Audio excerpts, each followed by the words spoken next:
Vous écoutez La Voix de l'Espérance, une émission qui vous apporte paix, joie, confiance et espérance.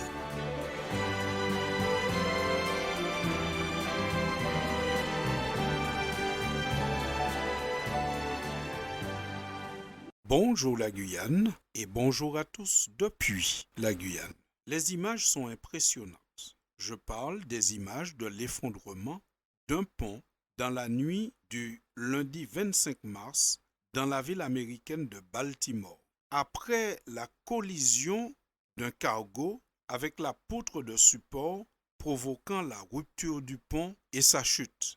Sur les images du drame, on peut voir au loin un bateau s'approcher du pont et endommager un pilier, entraînant l'écroulement de la structure en peu de temps. Ce dramatique accident, qui a causé la mort d'au moins 6 personnes, nous rappelle encore la vulnérabilité des choses qui nous entourent. Ce pont sur lequel des centaines de voitures circulaient quotidiennement a disparu plus rapidement que personne ne l'avait jamais imaginé. En plus de disparaître, donc de ne plus permettre aux voitures de circuler, le pont est devenu aussi un obstacle pour les navires. Le port de Baltimore est désormais obstrué par les débris du pont qui est tombé dans l'eau.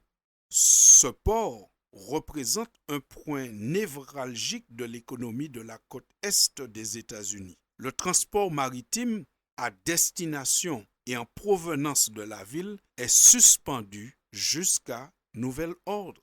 Finalement, le pont n'était pas indestructible. D'ailleurs, y a-t-il un pont qui soit indestructible? Ces ouvrages, je parle des ponts, qui révèlent l'ingéniosité des humains, rappellent aussi que tout ce que nous sommes et faisons reste bien fragile. Qui n'a pas été déjà impressionné par ces ponts gigantesques, magnifiques, qui témoignent de l'intelligence de l'homme, de sa maîtrise de la technologie et de l'art de la construction? Quand on voit ces ponts, on est ébloui souvent. Mais cet accident nous rappelle que malgré toute son ingéniosité et son intelligence, l'homme reste celui qui fabrique des choses vulnérables. En ce week-end de Pâques, on se rappelle que Jésus est vraiment le seul pont indestructible. Cette fête, en effet, nous rappelle que Jésus, Fils de Dieu,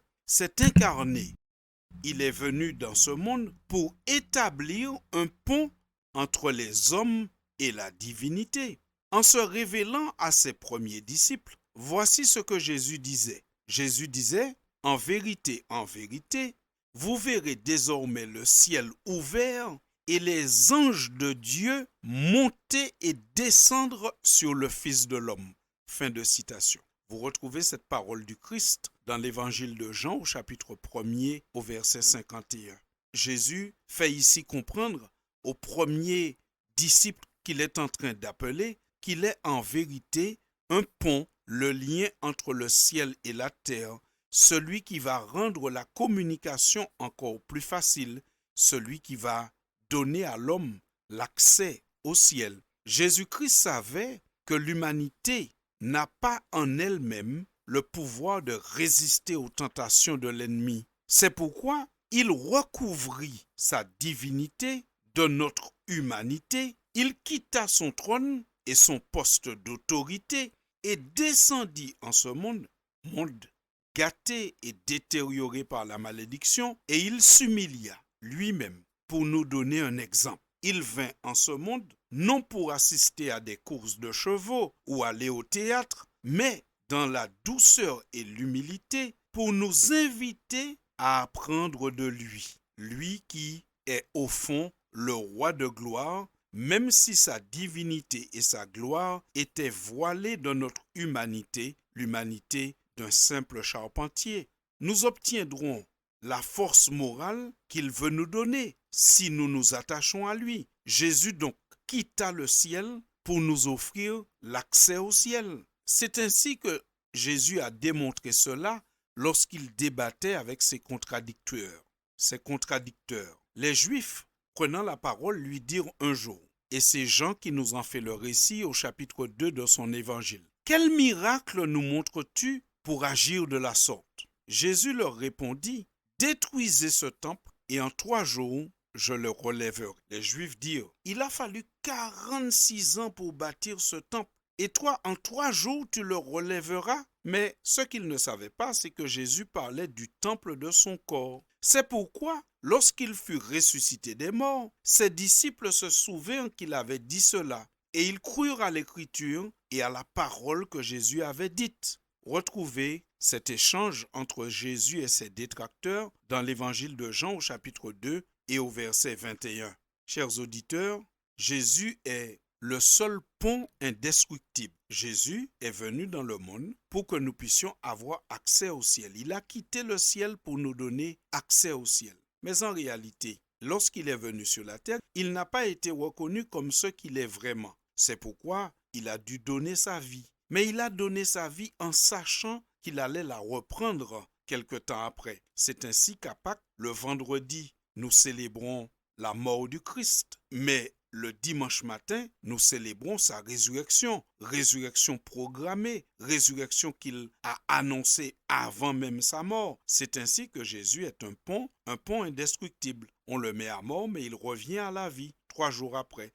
Et il revient à la vie de manière permanente. C'est ainsi que l'Épître aux Hébreux, livre de la Bible, nous dit ceci à propos de Jésus. Mais lui, parce qu'il demeure éternellement, possède un sacerdoce qui n'est pas transmissible. C'est aussi pour cela qu'il peut sauver parfaitement ceux qui s'approchent de Dieu par lui, étant toujours vivant pour intercéder en leur faveur. Le pont de Baltimore s'est effondré en très peu de temps.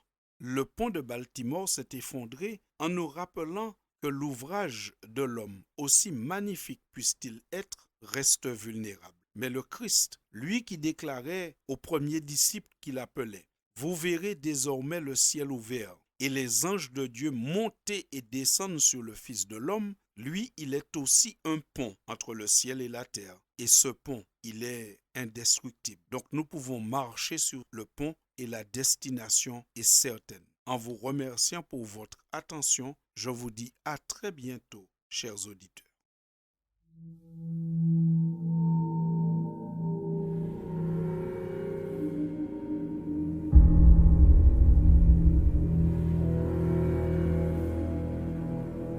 En ce jardin, je dépose ma vie, plus de chemin, la vérité me fuit, plus de matin, mais cette nuit vient où tout s'éteint.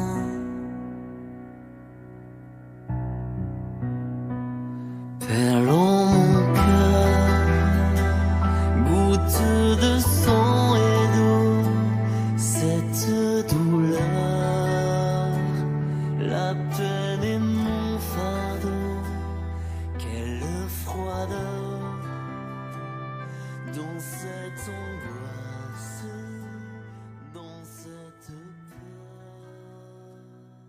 C'était La Voix de l'Espérance, une émission préparée par l'Église adventiste du 7e jour. Si vous désirez avoir une copie de la causerie d'aujourd'hui, demandez-la. Elle vous sera donnée gracieusement. Écrivez à La Voix de l'Espérance, boîte postale 169 97 324, Cayenne, CEDEX, ou téléphonez au 0594 25 64 26. Merci chers auditeurs et à bientôt.